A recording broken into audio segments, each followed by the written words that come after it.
The most widely published book in human history reveals that we are created in the image of God. Throughout our human journey, each encounter is an opportunity to see the shared humanity in ourselves and others. Regardless of one's views on religion, each experience and each story weaves us together towards a common path. A path of transformation, a process of growth and understanding, a recognition that, at our core, we share a common destiny. What does the search for truth really mean in our lives? How can we find a sense of unity in a world so diverse and divided? As we reflect on these questions, we start to uncover a fundamental connection that binds us all beyond our differences. Welcome to Created in the Image of God, Building Vibrant Communities, with our host, Wade Franson. Tonight's episode is The Bridge Between Us. Good evening, everyone, and welcome to Created in the Image of God. I'm your host, Wade Franson. I am so excited this evening to have a rabbi in the studio. I think this is the second time we've had a rabbi. We've had Christian ministers, we've had imams. I think it's been a while since we had solid representation of the Jewish faith. And I almost ran into this wall because we were having such a wonderful conversation backstage in the studio before the show about the Old Testament, its meanings, the richness, the profundity of it. Well, my apologies for calling it the Old Testament. I'm going to get my knuckles rapped by the rabbi when I bring him on stage because it is the profound and living Word of God. Welcome to the studio, Rabbi Kahan. Thank you. So excited to be here. Well, so as we always do on this show, we like to go into the background. And I joked with you, your nativity story, right? So my thought is that the last name Kahan is a variation of Cohen, that you come from the priestly line or lineage within Judaism. Is that a fair guess? And it's correct. So tell us a little bit about your background, your ancestry, how you ended up where you're at today, but going back to, those very early years and the circumstances that shaped you before you took conscious thought into who you are today. I took conscious thought. So my father was born here already in America, in New York. My grandfather is from Europe, from Romania, actually. During World War II, he managed to get a visa and run away to Australia, where he was able to study in a yeshiva over there before getting a visa back to Canada and then into America. What year was that he got his visa, or approximately? I think 1942. Okay, so things were really heating up and he barely escaped, probably. Yeah, it's interesting how in World War II there were certain communities that didn't even know there was a war going on. I mean, everybody knew there was a war going on, but they didn't even understand the impact. So you have in certain communities, like in Romania and in different places in Hungary, where the war only reached them really severely in 1942. They had no clue that there were communities wiped off the face of the earth in 1939 or 1940. Well, let's spend a moment there, and I apologize for going global real quick, but I was literally having a conversation with my son over dinner, and it had to do with a story that I was sharing with you about Psalm 27, and that raised for him the idea. My son's name is Caleb, by the way, one of the two spies who gave a good report and who was allowed to live through the wandering in the desert and enter into the promised land. So as you can imagine, this story was important to me in giving him the name. Thankfully, my wife went along with it, even though she was born and raised Catholic. Having said all that, he was sharing his perspective on the Holocaust, and one has to calm oneself. I tend to just be excited and not give this the reverence it should have. But he was saying that the bystanders knew what was going on. And I began to kind of say, well, there was like the epicenter of the most horrible, atrocious acts. And then there was like a circle around that and a circle around that, right? And there were guards and the people of even Munich, right? Dachau is very close to Munich, but even the people, Munich. But then there's a little village near Dachau. I've been there multiple times, but as you get just a little bit further away and a little bit further away, you knew a little bit less and a little bit less. And he was talking about the ghettos, and I said, well, there was this thing called the pogroms But that's not what we actually consider the Holocaust. But then I realized I was trying to explain these distinctions to him so that he wouldn't bring the worst judgment and condemnation. And for the record, I lived in Germany for 10 years in the 80s and early 90s, where there were still a lot of people who had been, alive and at that time. And I'll confess to the sort of horrible situation that I lived there for 10 years and I was very close to many people. Nobody would admit that they knew anything, right? Which was, I'm sorry, it always frustrated me, right? They couldn't bring themselves to admit that they knew anything because they now knew how bad it really was. But there's this whole, range of what you knew and didn't know. So I'm sorry for going deep into this, but when you say your father emigrated in 1942, how do you as a rabbi draw such distinctions around the Holocaust, the circumstances around it, what might have happened in the early 30s and the beginning stages of this and people who might have known or not known? Sorry to go right into all this, but because it came up at dinner tonight, uh, and we're talking about 1942, maybe we could just spend a minute on that. Yeah, so I'll tell you, I would like to spend more than a minute on it. So, growing up, the Holocaust was not only part of my life, it was also our identity, right? We were like Holocaust survivors. And I had two grandparents who were both survivors. And my wife, when I got married, had two grandparents who were even more profound survivors. My grandfathers never were in Auschwitz. My wife's grandfathers were in Auschwitz. They dealt with a lot more, and getting to know them, it was a privilege. It was a real privilege. My wife's grandfather passed away last year, I think at 98 years old, and it was a privilege till the day he died to get to know him and hear his stories. And the question we always had as children were three questions. A, do you think the Holocaust could happen again? I mean, this was a question that would come up once a month, and another question also was, did you ever do anything wrong in the Holocaust? And I'll explain why this question was very important, and specifically for me. My grandfather wrote a book called A Letter to My Children about his experience. He didn't focus about during the war. He focused about right after the war. He focused on when you live as a prisoner of war for 11 months in Auschwitz and you're treated the way you're treated, when do you return to your humanity? He told me it took him a year to return to humanity. A total year. Like, I asked him one time, like, how he got his clothing. He's like, I walked into a store and I said I need to try on a suit. And when they turned around, I ran out of the store with the suit on my back. That's how I got my first shirt after the war. He called it organizing. He organized life. They weren't civil. The Jews were treated like animals and they became animals because that's what happened.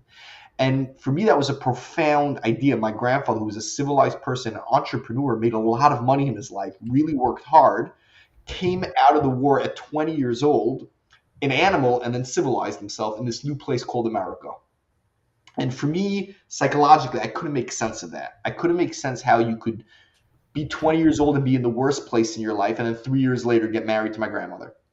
It just didn't make sense to me. Like, I would have to go to therapy for like 30 years, right, after the war to be able to figure out how to deal with myself. Number three, and was a conversation we always had with my grandfather, and it's a very scary conversation. Could we also become Nazis? Are we any different? Could humanity always become that? Because you have to understand the Germans were the most civilized individuals in Europe, the most philosophers, doctors. I'm talking about Hitler banned hunting because it wasn't humane during the time where Jews were in the gas. Like, there's some complicated philosophy going on over here, very complicated. And I studied a lot of Carl Jung, and one of the things I freaks me out when you read Jung is Jung tries to teach you that you're only a good person if you understand how evil you could be, and then you learn how to control it. And to meditate about evil, it's very easy to meditate about paradise. You sit in front of water and you think about God and beauty. It's very easy to meditate if you could be an evil person. Like, could I be an SS soldier? And there were Jewish people. The Nazis put Jewish people in charge, right? Could I be a Gestapo? Could I kill someone? Like, I don't know that. I was never offered the opportunity to have to. Could I eat another human flesh to survive? There were people who were dead that people were eating their body, right? It was a horrific time, and if I think no, maybe I just don't know anything about myself. And the reason why this had a huge impact in my life is because I deal I spend the most of my day dealing with very, very dirty conflict, matrimonial conflict, divorce. And for some reason, people think they're allowed to show the worst of themselves when they're getting divorced. There's some human excuse out there that people think it's justified. Well, I'm getting divorced, so I could show the worst of myself. And it reminds me of World War II every single time I see a divorce. Like, yeah, we could have this tomorrow in New York. We could have a concentration camp. I see how bad humans could get sometimes when they're in a bad place. So World War II was an impact on myself, my friends, family, on who we are and who we are Holocaust survivors, grandkids. But it also for sure changed my trajectory in life of realizing that humans could do terrible, terrible, terrible things. We're the origin of all sin, like Jung used to say. Wow. Thank you so much for sharing so openly. I think, it's hard to understand and comprehend for those who, again, didn't have that kind of a perspective forced upon them as children, Yeah. right? And it's interesting too. I also studied Jung um, probably about 15, 20 years ago for quite a while. The collective subconscious and, the distinction between him and Freud, and um, partly as part of my own therapy, right? I had my own traumatic experiences as a child, very, very different, but I think to the point that you were making about, and I'm sorry, was it your grandfather that at 20 reinvented himself as a civilized person? I can look back at my own rehabilitation, my own self therapy, and the depth of thought and introspection that was required for me to fully turn my life around. I think I've shared the story here about how I was baptized at age 18. Um, but then at age 19, I was in a high speed chase with the state troopers in pursuit of me, a year after I supposedly had already turned my life around, right?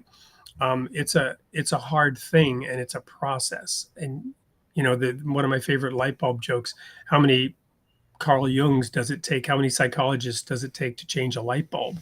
And the answer is only one, but the light bulb really has to want to change. So these experiences formed and shaped you. So what was that like in your emerging consciousness, and how did it shape the man that you were to become and are to come today? And how does being a rabbi play into that? Is that something one's born into, or has a calling for, or chooses to be? Share some of that with our audience. So I would say in mainstream Orthodox Judaism, the school system is set up to try to make everybody a rabbi. But the joke is 1,000 go in, one comes out, which means that it's a hard curriculum to survive. Not everyone survives it. And you're put in it almost like mandatory. Like, this is what you're going to study. You spend most of the day studying religious text from what you call the Old Testament, what I'm going to call the Torah. And But the Torah is just the first 5 books, is it not? And so or in English, it's the law, the prophets, and the writings. Is that all the Torah in one sense? Is that used interchangeably, or? no, it's correct. I mean, generally the Torah is referred to anything that Jews believe that every single idea that any person is going to create that's true was already set over by Sinai by Moses. Any new idea. So the Torah is really a globe. If you want to know specifically, of course, it's the 5 books of Moses, and then collectively we have with another 19 books of the prophets. That's 24 books, and then we have the Talmud, and then you have the later commentaries, and we call that Old Torah, right? It's either an So explanation. the Catholic canon is different. The 44 books of the so-called Old Testament are different for a rabbi. You have a different collection of books. I'm sorry, say that again. So there are 44 books in the Catholic canon, right? Not Correct. counting the Apocrypha. Um, and that's the law, the prophets, and the writings, Psalms being part of the writings, and Job, I think, is classified as part of the writings. And then, but that's 44 books. For you, it's a different, you include the Talmud in that. for example? Talmud is the main, like the Talmud is the translation of the subjective books of Moses and the other prophets. The Talmud is more of the oral tradition that was put in writing when the New Testament came out, because there was a fear that Jewish people were not going to remember what these oral traditions were. So the Talmud is the oral tradition of what was always preserved, what was always kept. There's terminologies that God loves the Talmud more than he loves his own books. And it's an idea, again, it's also subjective, but it's much more objective information, tons of arguments. We don't rule like the majority of the stuff that are said in the Talmud as practicalities, but it's the first stepping stone to rabbinic literature. And it's complicated. It's in Aramaic. It's complicated to figure out what everybody's trying to say, and it's also complicated to make it relatable, right? So you're trying to use the Talmud to answer modern questions. So how do you figure out it's relatable? Now, of course, from a case that you have in the Talmud of a horse, kicking a cow, you could turn that into a car crash. That's not so hard to make relatable. But there's other matrimonial laws, and there's many, many, many different laws, and how to make it relatable and how to live with it is what rabbinical literature trains you to do. And then a I think rabbi would be defined as somebody who helps somebody who's not a rabbi navigate the Talmud.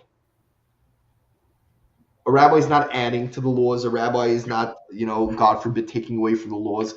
A rabbi is ChatGPT, but just with an emotional, relationship, and understands, when certain things are important, when certain things you should treat with leniencies, when certain things you should treat with discipline. There's a lot of psychological aspect that goes into it. And myself, that I act as an arbitrator and a mediator, it's much more in monetary laws or matrimonial laws of hearing two sides and issuing a judgment that would coincide with rabbinical law. Well, I think that's a great segue into the first commercial break, which is in fact a video about you, which will give a little bit more overview for the audience. So thank you so much for, again, so openly sharing who you are and some of the forces that shape you and what's behind being Rabbi Avi Kahan. Don't go anywhere. We will be right back and get into the meat of this matter. They say the courtroom is where truth. Conflict doesn't have to end in division. For Rabbi Avi Kahan, it's an opportunity for healing, understanding, and reconnection. Rabbi Kahan is the Rav of Congregation Kalnu City and founder of the Beis Din Va'at Jedin Vara, a court dedicated to resolving disputes through the highest standards of Jewish law and ethical mediation. Trained under world-renowned leaders in halacha and dayanis, Rabbi Kahan brings decades of expertise to guide families, businesses, and communities through their most challenging moments.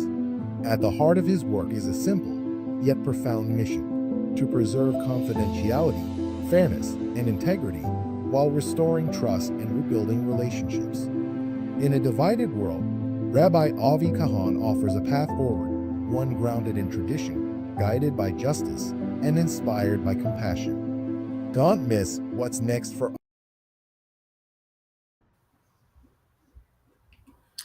So that is who you are today. So tell us a little bit then about how you became the one in 1,000 who got through that educational system and ended up becoming a rabbi, and what led to where you're at today from you studying the Torah and the Talmud and the difficult Aramaic passages that are hard to comprehend from today's vantage point, etc. So I had a passion for the Talmud and for Jewish law. As a young kid, I loved studying it. I loved studying it with my father. And my father was in the business world. He worked in jewelry, and he sold precious metals, gold, silver, and then platinum. Now platinum is not so common. And he was getting in a lot of disputes because the way the business was running is he was selling some gold on consignment that when they would sell it, they would pay him. And very often either somebody could get gypped or somebody could sell it when gold crashes and gold goes down, but he owes it from, there's different scenarios that when you don't have the money to pay, you could come up with excuses to not pay. And we used to study law together for my father to win his cases, if he was going to arbitration, if he was going to court, or if he was going to religious court against somebody. And it gave me a huge passion to really understand behind the scenes the mechanisms that judges use to implement Talmudic law. So I started interning when I was living in Israel. I was studying the Talmud, and I started interning. Where in Israel were you living? I lived for about 9 to 10 years in Jerusalem. I started single there as a student. I started in the university there, a great university known as Brisk, which was a town in Russia, which is during World War II, they ran away and they made it to Israel. And they opened up a university there. It has about 1,200 students. And I was privileged to get in and study there for a couple of years. Got married, stayed in Israel, and raised my kids in Israel for a couple of years.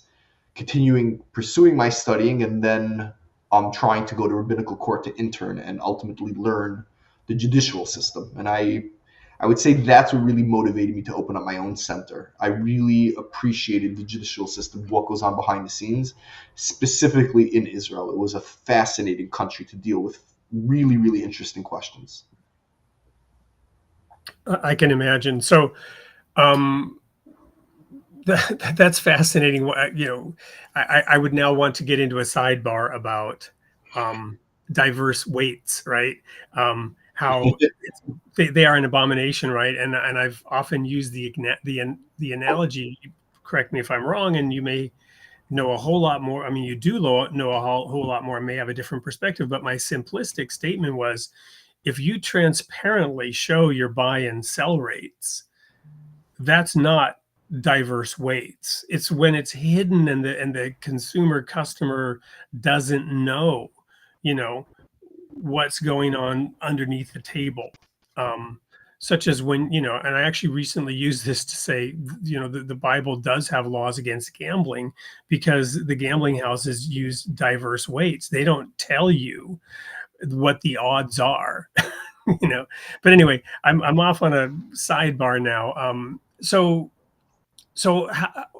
how does that work in American society with American judicial law to be using dispute resolution, you know, incorporating Jewish law? Because, you know, this is a debate, for example, around Sharia or Sharia law, right? I know we've had somebody on the air here from England who talks about the courts that are being set up in England, which go by Sharia law, where the woman has less say than a man in a divorce proceeding.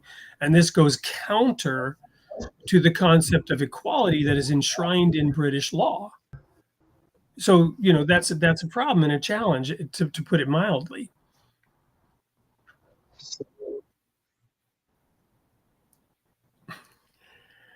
Yeah, It it's a looks very, like very I'm good question, and trying to figure out what would be the best.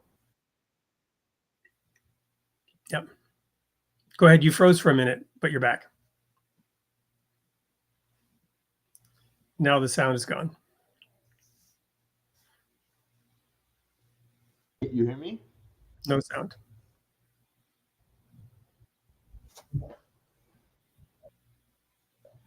I don't know what's going on. Your sound is back now. Okay, let's try it. So to unpack it, I would say like this: every religion, you will find them criticize people who go to a court that's governed by a different religion, right? Even in a way where the law explicitly is the same almost, you'll still find them, because everyone knows that there's law, and then there is also making the law relatable to the participants. I would also add, and I think this is very important, I'm trying to figure out, I want to articulate myself correctly. Every judge, and every arbitrator has not only their vision of the law, but their vision of how they would like the law to be. It's complicated. It's like if you would ask a judge to go find what the custom is in a certain industry, because very often in American law you'll find that the custom wins.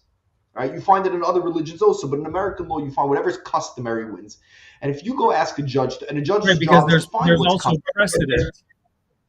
There's also precedent in American law. Yeah, even without precedent, but let's say if we're trying to find the meeting of the minds and we're trying to find what the agreement was and there wasn't a contract, custom, whatever's customary will win. And we can discuss why that is, but let's say custom wins and it's the judge's job to find out what's custom. And the judge is going to say, well, I'm not biased, right? I'm just going to make random phone calls to people to decide what custom is, right? A good psychologist is able to show the judge that they specifically picked who they were deciding to call. They didn't call anyone random. They called people who they believe would say the custom is a certain way based on the way the person. Maybe the person's honest, so they're going to say that it's customary to be deceitful, and he's going to say the custom is different. So when a judge is deciding what's customary, they're not paying attention to what is customary. They're paying attention to what they want the custom to be. And if they don't realize that, in my opinion, they're not a judge. They're not even biased to their own subconscious. But your subconscious is not only telling you what the law is, it's telling you what you want the law to be. And every person does this, if they know it or they don't know it. So judges who are sitting on the bench subconsciously have a bias to what they want the law to be, and they're going to implement those values on the individuals in front of them. And that's what religious arbitration is. Religious arbitration is what the secular law is. And if you guys came to a full agreement of how you want the secular law to run, okay, but you're also coming to a tribunal that's telling you how we would like the custom to be. We don't want brokers to be able to hike up the prices, and we don't want interest rates to be too high. And there's a system of a society that arbitrators are trying to keep intact, whatever that industry is. If you're an arbitrator in the diamond district, if you're an arbitrator in the brokerage industry, everything is part of what you would like it to be. And that's when we vote for who the arbitrator should be in certain industries. Let's make this very real and practical with something that I was just on this like disclosure call for a credit card application, right? And they disclose that whatever payment you make will go against the lowest interest rate. They will charge you different interest rates for a balance transfer or a cash advance or a purchase, right? To just name three. And if you did all three of those and you have debt from all three of those, they will apply your payment to the item with the lowest interest rate first. Right?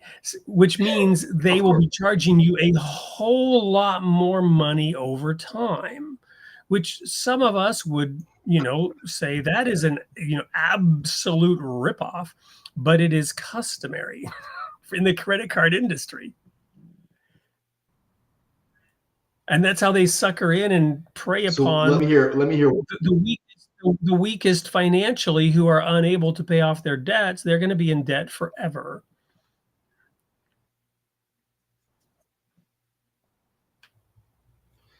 So yeah, you're gonna find. Let's say New York was having, I would say, a nice amount of years where predatory loans were the norm, especially originating from New York, even to other states. People in New York, big firms that had a lot of access to cash, were lending out money at crazy high interest rates with what you just mentioned, the cash advance. Manipulation. What's the cash advance manipulation? They're not lending you money because that's capped, let's say in New York, by 16% interest rate or criminal 26% interest rate, usury laws. So what they do is they're purchasing your receivables. They're giving you $100 to purchase your next $170 that you're making. That's the cash advance game. And it's a predatory loan. That's what it is. And came along an attorney general in New York in the last 2 years, shutting down the cash industry. She went after all of them. I created custom, but I want to stop that custom. And myself as a prosecutor, people agreed. Right? My man has great verbiage about interest. My man says all interest is forgiven, but the Torah prohibits that forgiveness. Right? Like all deals that people make are consensual, but sometimes consensual deals are wrong. And it's the job of the hierarchy, if it's the judges or it's the arbitrators or if it's legislators, to tell us what the custom should be or it should manifest to be. And that's how society evolves. And it's always been like that. Okay, sorry for derailing you, but I wanted to give like a practical example of this custom that maybe people could relate to. You were talking about the different customs that different industries or whatever have, and how the judge has to try to seek out some kind of objective uh, common practice in deciding how to apply the law, I guess. And we were really getting to the question of, Correct. religious law, but I think part of the answer is you're actually seeking to resolve disputes before they would go to the courts in our country. Is that correct?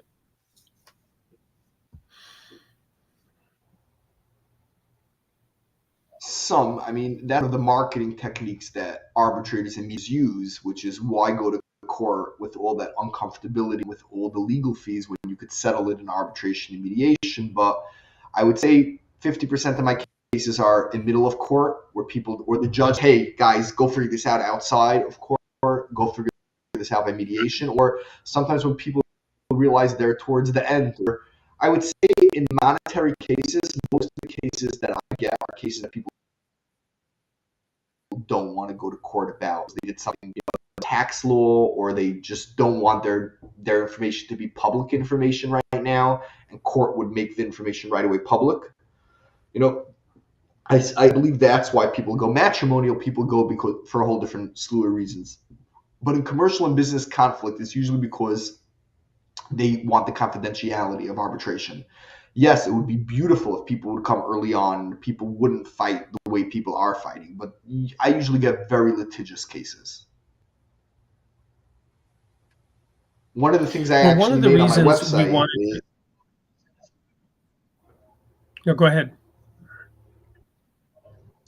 one of the things that I actually made on my website for myself and for other arbitrators and mediators is a litigious assessment, a personality assessment, where people can answer 120 questions, and I built an AI system that would tell me how difficult they would be as a client. Like, it would also tell me if they're an agreeable person too much. Like, are they going to be terrible in conflict and not know how to hold their own ground? Because I don't want one person coming in and using me as a platform to abuse somebody else who's more of a victim, right? Part of conflict is also searching who the victim is and allowing them to stand on their own 2 feet, especially in matrimonial conflict. So I created this assessment. It was years of putting together different personalities and watching how they deal with conflict. And I created through AI a system where you answer basically 120 questions, and it will tell me in less than a minute what type of client you'll be, how agreeable you are, how neurotic you are, how open you are to conflict. And it really helps me decide, like, should I try to mediate with this group? Should I go straight into, just hearing the sides and ruling? It really helps me decide how to navigate.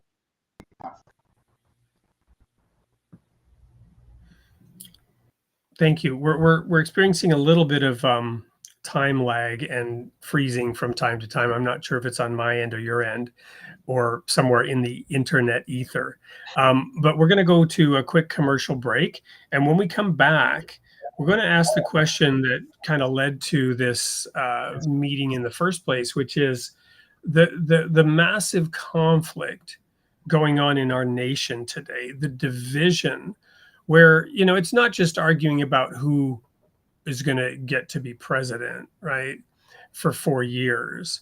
Now the argument is who's going to destroy democracy completely, utterly, quicker, faster than the other side, right? And what degree of animalistic evil should you go to try to prevent said catastrophe from happening? And I don't mean to make light of it, because there have been, nations that have been ripped apart and gone down the tubes over disunity, domestic conflict. We ourselves had a civil war that ended up, preserving the union, and one might say creating a stronger union. But we're now at a point in this nation of extreme conflict. So I want to get your views on that, and what you see, you doing, and how we can, learn to maybe resolve disputes in our own life. And we'll also then be going into some of the audience questions. So stay with us. We'll be right back with more of Rabbi Avi Kahan. They say the courtroom is where truth comes to light. For one neurosurgeon, it became a test of everything he believed in: his skills, his integrity, his resilience, and his belief in his chosen field. A patient's life forever changed. A Native American husband searching for accountability. A skilled defense attorney trained by the Native American psychologist, and a doctor caught in the middle, fighting to defend not just his actions and his humanity, but medicine in general. Written in real time as the trial proceeded, About Not Losing takes you behind the scenes of a high-stakes malpractice trial, offering a rare look through the eyes of the accused, the attorney fighting by his side, and the psychologist analyzing it all. But this is more than a story about the law. It's a story about the many diverse people involved in a trial. It's also a story of resilience in the face of adversity, of the unlikely friendships that can emerge from conflict, and the strength it takes to move forward when the world seems against you. And even after the trial ended, a recurring dream compelled him to address the lingering questions, turning pain into purpose and closure into a deeper understanding of what truly matters. About Not Losing. A high-stakes trial, life's purpose found. Scan the QR code to get your copy now.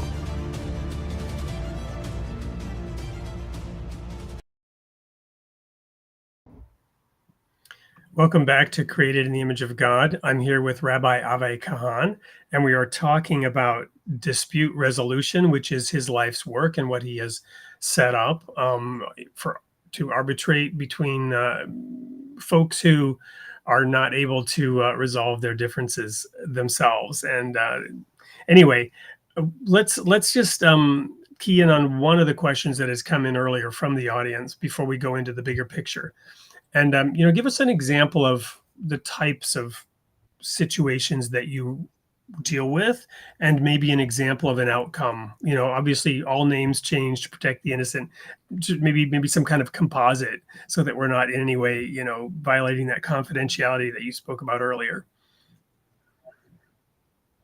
Just to give folks a sense of what you do on a day-to-day basis. Yeah, so it's either couples who are going through a divorce. Usually couples who are going through divorce are not on the same page. So it's difficult, and it's deciding, how much money each one should pay. And if it's a mediation, it's coming up with a solution. But if it's an arbitration, it's someone hiding money, someone saying they don't have that amount of money, or their kids don't need a certain amount of money.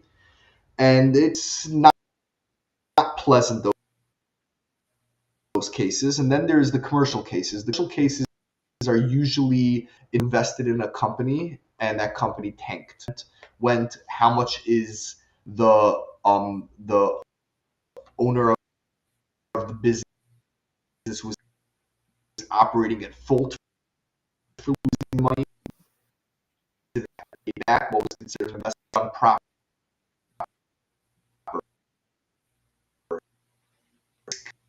Calculated, and where they don't get too much and have your capital in order. About my business, and you trusted me, and the market tanked, or whatever it is. Make that decision for them, not because I have more of an expertise, but because, if anything, I don't have that expertise. I'm a non-biased person who's going to hear both sides, do my research, and come back with an opinion. And that's in a nutshell what I. Yeah, if we have time later on, I might give you an example to sort of chew on and share back. But I want to get into this bigger, broader question then. Are you seeing what's your view generally of the situation in America? I mean, you've lived overseas in Israel. You come from global conflict of the worst kind in your family background.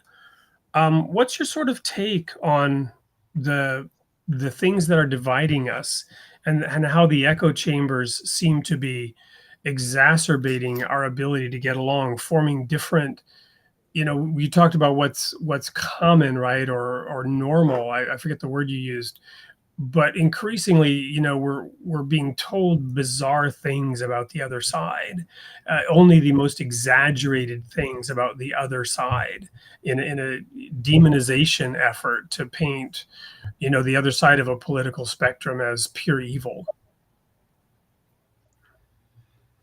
I think it's the biggest mistake.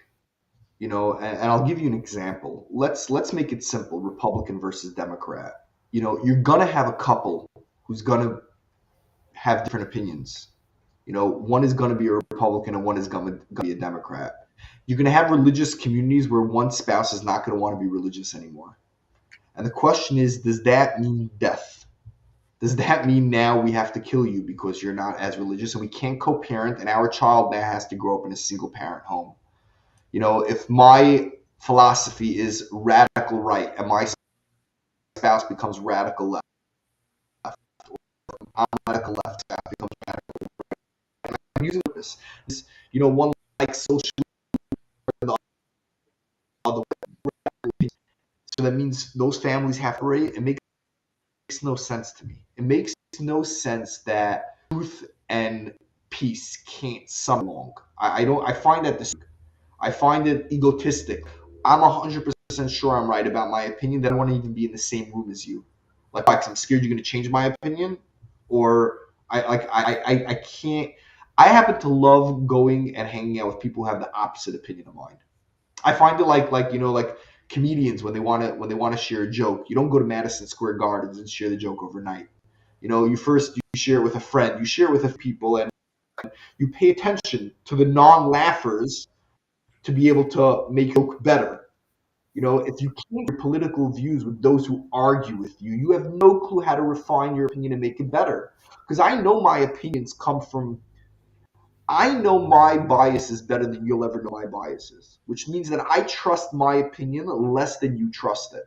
Because you think my opinion is genuine. I know it's not. I know I have a whole thing of garbage in my body that is helping me spew my opinion. If I want to get rid of it, I should go to this is where you're making a mistake in your opinion. It needs to be a little bit of time better.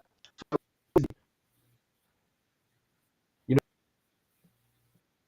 people who agree with you, you'll hire straight into bankruptcy. If I shared this with you, I think I did on our first call. Where the name Israel comes from? The land of Israel. The Jewish people are called Israel. Could you remind yourself where? I know that Jacob had his name changed to Israel, right? Jacob, maybe the original meaning, as I've always was taught, meant heel catcher.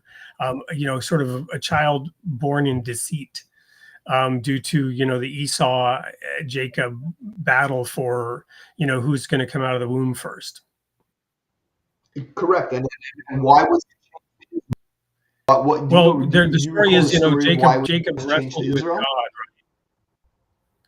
Was it the time when he wrestled with God and overcame? Exactly. Or the angel of the Lord? He wrestled. The name Israel is because he wrestled. The Jewish people are people who wrestle. Socrates, before he was a philosopher, he was a wrestler. It's the same idea. There's no difference between a physical wrestle and a metaphysical wrestle. It's you don't know how strong your opinion is if you can't wrestle it with somebody else.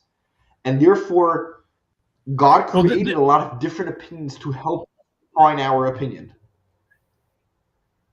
This is interesting. So on the one hand, you have the conflicted Jewish personality of a Woody Allen, right? Comedian who has that sort of angst about him, right? That's funny. At least in his earlier years. Let's not go there. But it just occurred to me the concept in Islam of jihad. Isn't it the same?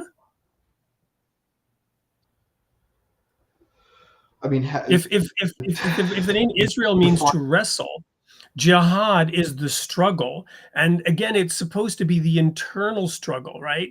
It's not supposed to be an external conquering struggle. It's supposed to be an internal struggle, a wrestling with God. So the religions in that sense are really more the same than we perhaps would have thought. All I happen to agree with that. The religions are all the same more than we think. We share more in common than we disagree. Even though the stuff that religions disagree are important and they're really, really important, But yeah, struggle is, I think, the definition of religion is struggle. I think I forgot who it was. Was it Freud who said civilization began the first time an angry person used words instead of a stone? Like, I don't know Something if you like ever heard, that. and it's a deep idea. Like, it's like, yeah, the first human who was able to communicate with an insult created religion or created civilization. Like, until then, if I didn't like what you said, I killed you, right? And that's one way, and that's one way of dominating the opinion. I mean, some people, many huge philosophers didn't get married, right? And it was complicated why they didn't get married. And Nietzsche, who studied philosophers, he realized they didn't get married because they have students who they could share their opinions with. They don't need a spouse or children, you know. And it was like, that's why you get married, to share your opinion. You get married to refine your opinion, to have someone argue with you about your opinion, to tell you that the God gift of humanity you think you were is not such a gift, right? That's why you get married, not for someone to tell you you're correct. That's maybe, like, I think that's called prostitution in America. Someone just to tell you you're handsome and you look good and you're amazing. You could pay, like, that's not a spouse. That's not someone you struggle with. That's not someone who you grow with. It's like, Socrates married, like, the worst woman in his community to show everyone that he could survive with her, right? It's not either endurance. Like, it's not a Well, and stoic who endurance. was it Hosea who was forced to marry a prostitute so that he could live the example of what it was like for God to be married to Israel? Yeah, I mean, that is brought down in literature. We have to understand what that means. The Talmud understands it a little bit differently, but yes. I mean, you have that story with the birth of Jesus, and not understanding, is he supposed to live with a woman who has someone else's child, until the angel of Gabriel came and said it was from God.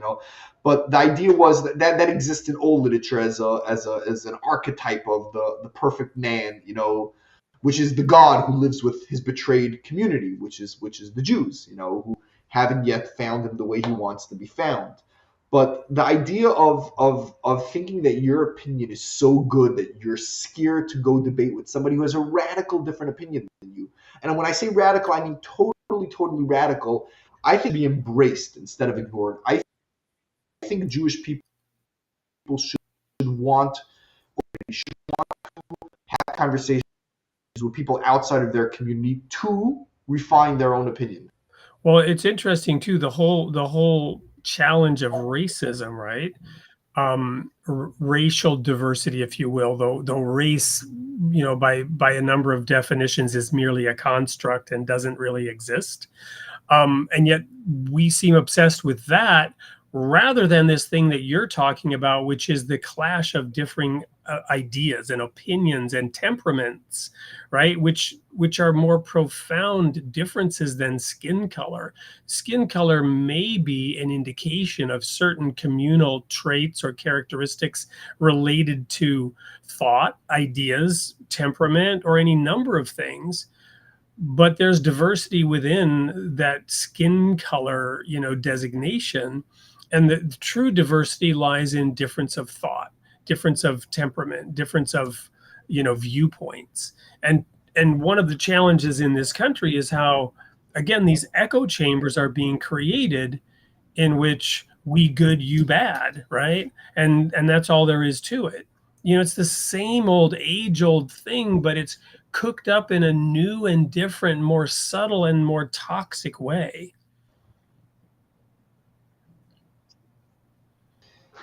Yeah, it's sad. It's really sad that society always hits this place, and it's not the first time that society reaches conflict in an unbearable, which leads to unbearable consequences. But it's sad. I would say it's more than sad. I would say it's pathetic. I would say it's pathetic that humans don't realize, like, just today, and I don't know if it was in preparation for this show that we're doing together, but today I was, like, meditating on an opinion that totally I don't find any relatability to, right? An opinion of a different party, and I'm involved a lot in politics, and I was thinking about a different party, and I said, you know what? I'm going to sit for an hour now. I was in a bus coming from the city to upstate New York, and I'm going to sit for an hour and try to figure out if there's something I could learn from that behavior, right? And I want to share with you because I think for me it was very, very profound. I was thinking about the transgender community, right? And all of a sudden it hit me that there's so many people from my community who always say, "Oh, I can't change who I was. I was born an angry person and I can't change." And I'm like, well, maybe God just shared with us a message that you could even change your gender. For sure, you could change your anger issues. And I'm like, why can't like someone with a snap of a finger could just change their whole identity? Why can't I one day change my identity? We're so stuck in who we were 5 years ago that we're scared to change. I'm like, maybe there's a message here. And it wasn't really the message that I cared about. It was like, could I learn? You know, could you be guided by the idea that there's nobody out there who can't teach me a message self also? And that's conflict. It's conflict with who I want to be. It's conflict with how society is going to become. And it's totally okay to have these opinions that make no sense to me and not understand it, and maybe search for not a common ground where I'm going to be afraid that I'm going to become something else, but a common ground like, where's the human thought that created that opinion? Because that humanity we share with. It might be the way it manifested after 100 years of not being expressed properly. It manifested into something that's not relatable to me, who I can't totally understand. But maybe the foundation, the roots of that is something that we share. And if we share, I want to understand how their process in life and my thoughts led to my process in life. Wow, that's deep, and I really appreciate that's generating a lot of thoughts on my end. One of the thoughts, just one of them is, that old sort of cliche, let peace begin on earth and let it begin with me. It just occurred to me how we want to change the outside world, right? This will be taken the wrong way or maybe the right way, I don't know. But the idea of everyone else has to use the pronoun for me that I choose, regardless of what they see or their perception of me. I'm going to insist that they refer to me as her now, right? No matter what they see, I'm now her. And then I'm going to go change my body, starting with my clothes and a wig, and then I'm going to start getting hormone therapy, and I'm going to start getting surgery. And all of this to change the outside, including the outside world as it perceives me, rather than changing my own idea about myself. To your point about I was born an angry person, I can't change. We want to change all reality to conform to our inner reality, rather than adapting ourselves to the external circumstances. It's just I'm not saying one is right or one is wrong, but it's interesting to consider. Yeah, I mean, it's very validating for humanity to be perceived the way they want to be perceived. I think every human wishes to be perceived by the outside the way they feel on the inside. It's very difficult to live in a contradiction that if you're proud of yourself and you think you're successful and people are looking at you not successful, and humanity has an impact on us. It's our super ego, it's our collective conscious. It impacts us, and if people look at us a certain way, we will become that way.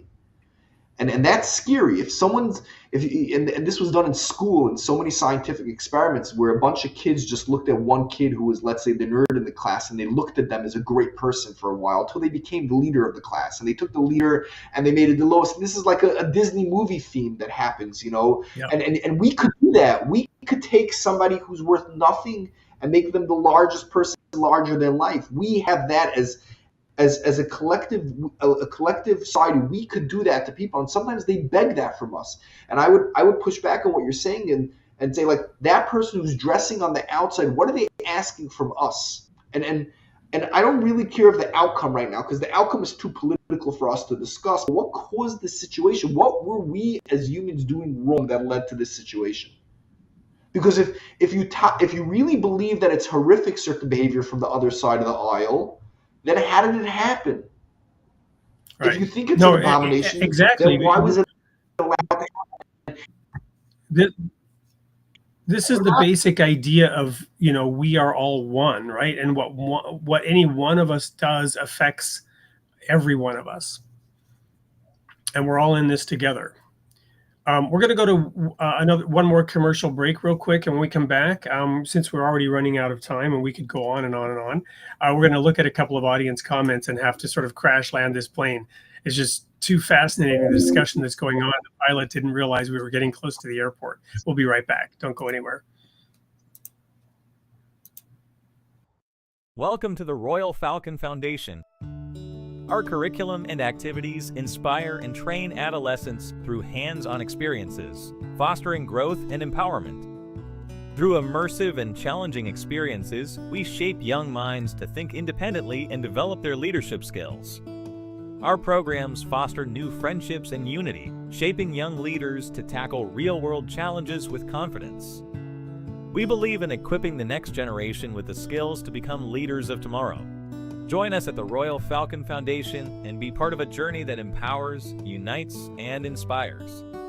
Double your impact with our matching grant. Until the end of 2025, every tax-deductible donation to the Royal Falcon Foundation, up to $1,000, will be matched dollar for dollar. Visit our website to donate now or email info@royalfalconfoundation.org for more details. Together, we can make a greater difference.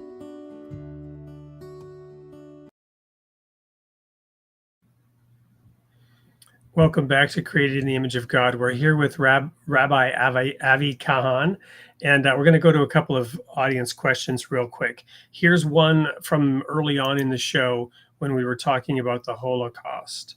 Why do they call it the Shoah? What is the meaning of that word? Why is that term used?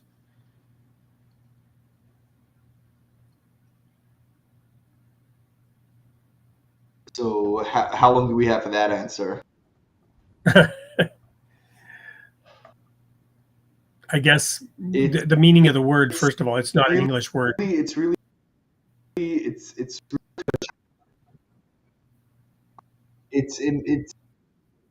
refers to genocide. The Shoah is a genocide, a planned genocide. I would rephrase to the person who asked why some people don't refer to the Shoah to understand why people do refer to the Shoah. Jewish people are very, very careful with the word genocide because one of the fundamental beliefs about Judaism is that the Jewish religion will never be wiped off the face of the earth, no matter how small we are. So when someone says they're doing a genocide, it's words they're trying to do a genocide. That's what they really mean. They're trying their best to minimize the Jews, but they're not going to be successful. So some people say, hey, we're not even going to call it a genocide. It sounds like there's a chance of success in the plan that individual who's proclaiming they're doing a genocide. Promoted the word Shoah tremendously when they started the foundation of building the state of Israel. Was part of this movement was to say, hey, us Jews are not interested in seeing a genocide. Let's create a state that will be able to be protected and live in. So that's really what the word Shoah means. It's really a genocide. Thank you. Here's another one related to your primary occupation now. Is conflict resolution possible with a person who is unable to self-regulate and their only reaction to a problem is an emotional outburst? A follow-on statement: when they aren't making any sense, are there ways to help them reconnect with their intellect so both sides can work on solving the problem?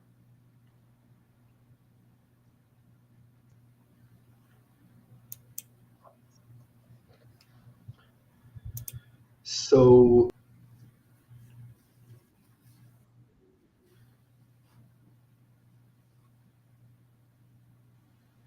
your sound just went out. I'm not sure why.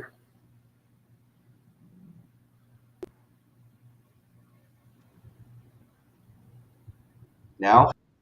It's back now. Yes, it's working. Now better? Yep. Okay.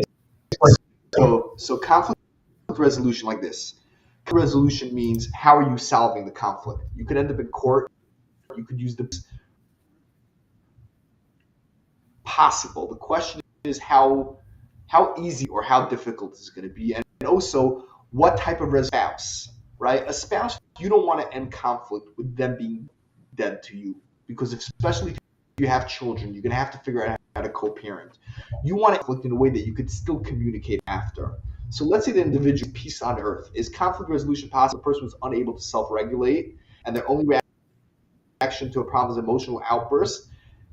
The answer is going to be no, unless they could figure out how to regulate the person. The conflict resolution that this individual wants is only going to be able to be done with self-regulation. How to be able to conflict, but it's going to be beyond difficult if someone has emotional outbursts. And part of having the conflict is not only looking for the resolution.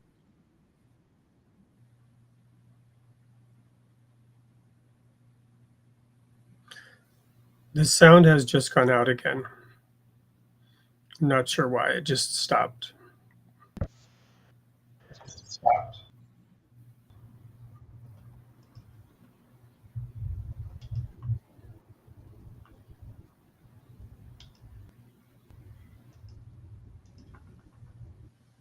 Is it better now?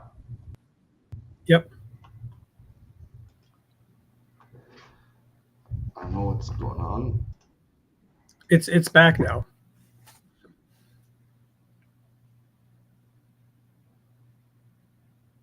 But yeah, now, figuring out. I would read okay, Carl Rogers' book on conflict on how to be.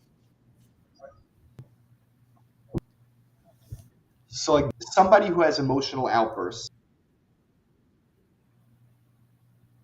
with them, and one of the things is to understand why they're having emotion.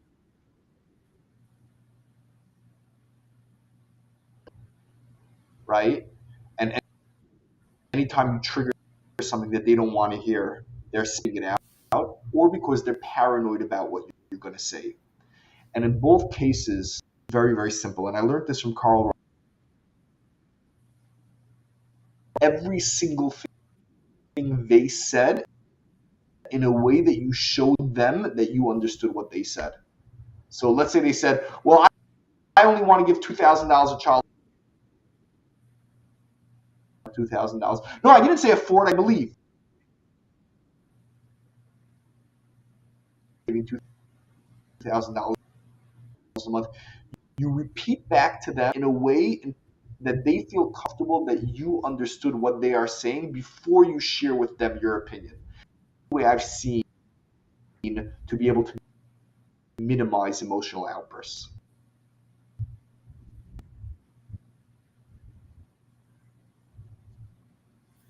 Yeah, thank you. We're really having some difficulty with the sound right now. I don't know if it's a time lag or if your sound is actually cutting in and out. Yeah. Let's try to do one more. I apologize to you and to the audience. It's possible it's just on my end and the audience is hearing you just fine. I don't know. And to the audience, it's possible it's just my end, and yeah. Now I'm hearing an echo of myself back. But anyway, so here's one from Thomas Fitzgerald. Does Judaism believe that divorce is a failure, or can it sometimes be the right thing to do?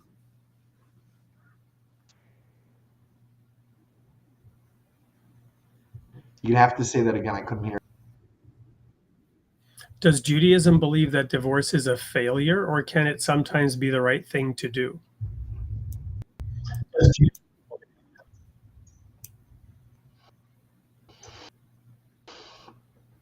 So it's a great question. Everyone agrees divorce is a failure, but it still could be a failure of the commitment that you guys made when you got married, which was to stay married forever. But sometimes that commitment was done when you were 20 years old and things radically changed, so things need to be done. But nobody wishes upon anybody else a divorce. Nobody, when they're married, thinks they're going to get divorced. You don't get divorced. But it's not mutually exclusive. It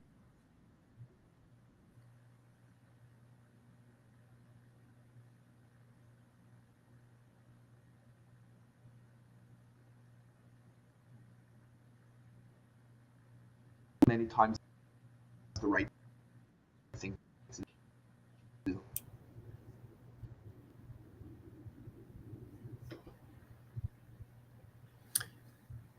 So I'm hearing that the audience also doesn't hear as we're cutting in and out on the sound. So we're also at time anyway. We'll probably want to have Rabbi Kahan back. Certainly, I would want to, and we'll try to see maybe if we can help resolve some of the technical difficulties. But 90% of the show there was no problem at all. But towards the end, we're having a little bit of this cutting in and out phenomenon. So let's try to just go to final words. What do you want to share with our audience about your work on conflict resolution? What can they take away that might be practical? And if anyone wants to get in touch with you about any issues, is that something you're open to?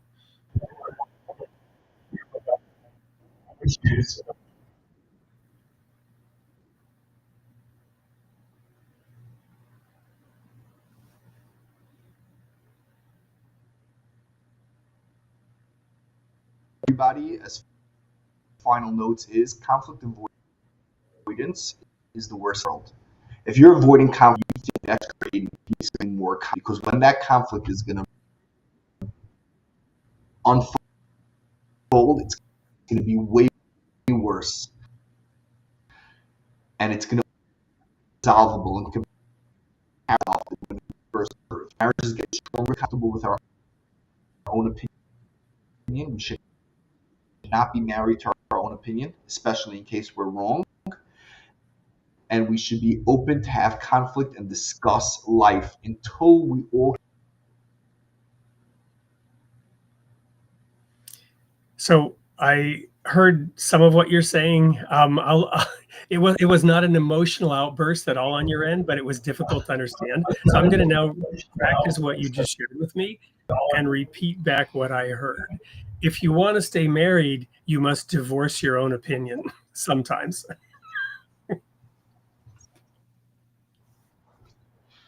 Yeah. At least not be married. At least not be married to it. You must have a detached relationship with your own opinion sometimes in order to remain married to another person.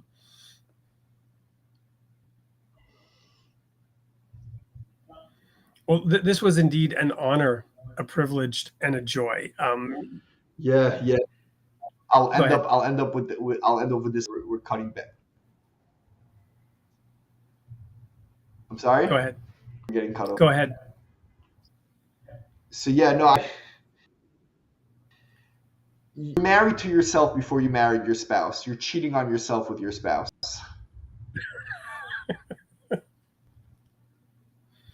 So take pleasure in that. Is that what I'm hearing?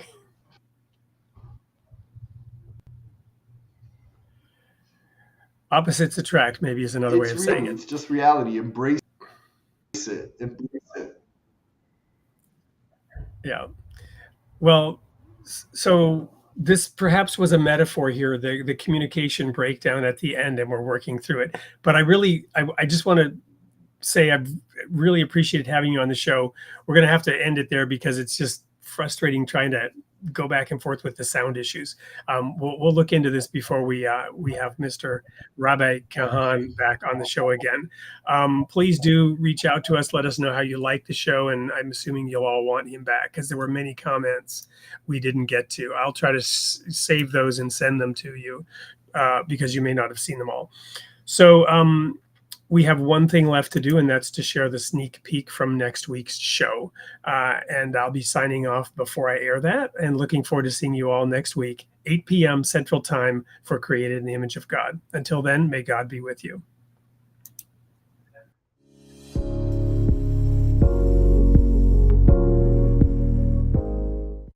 Hello, everyone. This is Wade Franson. I am here with a sneak peek into episode 149, airing on May 6th with Thomas Koreshti.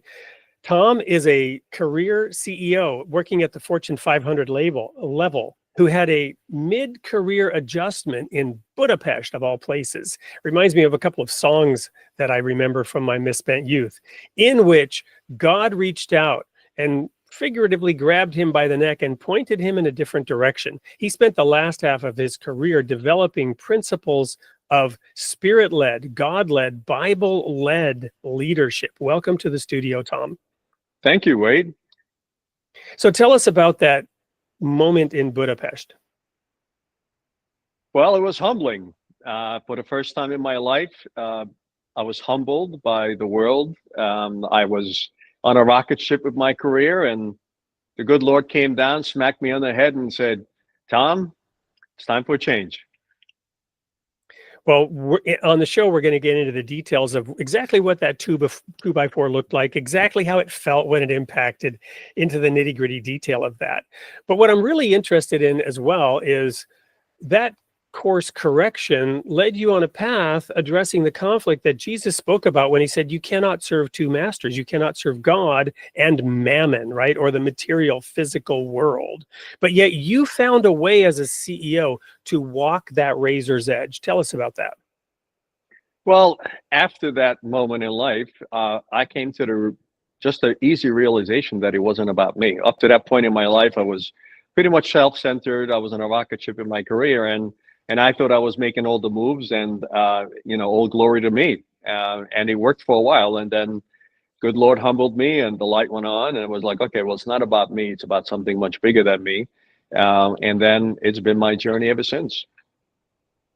Sounds like let this mind be in you, which was in Christ Jesus, who thought it not robbery to be equal with God, but rather humbled himself and became a servant. We're going to dive into this and so much more on episode 149, May 6th, with Tom Koreshti on Created in the Image of God. Be there.